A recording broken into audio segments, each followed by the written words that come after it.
I'm guessing that everybody under the age of 40 knows immediately that there's this video game called Guitar Hero, which I think of as the dumbest video game in the entire planet. It requires considerably less sophistication than Tetris, for example, where you have to do two-dimensional rotation and decide, is this going to fit in there? And all you do in Guitar Hero is dots fall from the screen, different colored dots, and you have a plastic guitar, which is kind of pathetic in its own way, and you have to press the right button at the right time, corresponding to, the red dot falls to the bottom, you press the red button. And it's very easy for ordinary people, but for people with rhythmic impairments, as me, it's not so easy. So the first, I played Guitar Hero 3 to be technical about it. A colleague of mine said, oh, it's a super fun game. And I could not figure out why he thought this was fun. For me, it was torture. I kept playing the song Slow Ride by Foghat over and over again. And what happens is the dots fall from the screen, and if you play the notes in time, then it sounds like you're playing the song, which is kind of an exciting feeling. But it was unknown to me when I first began, because instead, if you don't play the notes at the right time, what happens is that the crowd starts to boo, and I became very familiar with that phenomenon.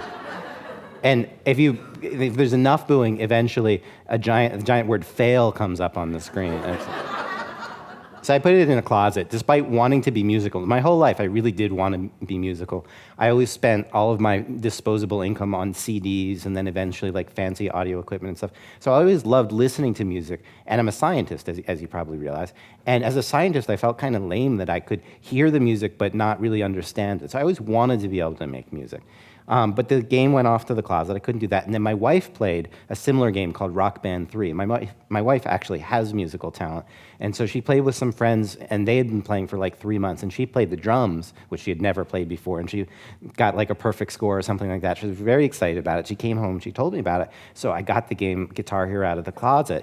The theory being that I was pushing 40, I was playing video games by myself and a college professor. This was a very embarrassing combination. So I thought, well, maybe I can suck my wife into playing a video game, and so out came Guitar Hero. And she actually helped me get through that first song by giving me better feedback than the game did, which mostly just consisted of telling me when I was late and when I was early and so forth. And so I actually made it through Slow Ride, and having failed it like 15 times, it was very exciting. And video games are really good about making each thing a little bit harder, which is a great principle in education in general. Always challenge the student, not so where something's impossible, but it's a little bit harder than what they can do. And so eventually I made it through all of the songs on the first level and all of the songs on the second level. And then I looked to see what you'd have to do for the third level. You'd have to learn all over again what to do with your fingers. And I was like, this is silly. If I can do this with the game, maybe I can do it with a real guitar. And it so happened that I had it was at the end of the summer, and we were going to go up to a family cottage in my wife's family, and I decided I was going to spend the last 2 weeks of the summer trying to become musical, and I would just see what happened. I wasn't sure it was going to work, but I decided I would give it my best shot. I actually brought a keyboard and a guitar. I fell in love with the guitar. I practiced for 6 hours a day. At the beginning, I was pretty dreadful, but by the end of the 2 weeks, I sort of started to sound faintly musical. So that's where the title comes from, is this game was kind of a gateway drug to the real thing. And of course, I had zero talent. Now, one of the reasons that I did all of this is that I study for a living how children learn language. And one of the things I knew from that is that we used to believe in an idea called critical periods. And that idea is you have to learn things very early in life. Sometimes you hear, for example, the phrase 0 to 3. The idea is if you don't learn something by 3, you're never going to learn it. The other version is you have to learn it by puberty. Once your hormones kick in, you start thinking about sex, you'll never learn anything again.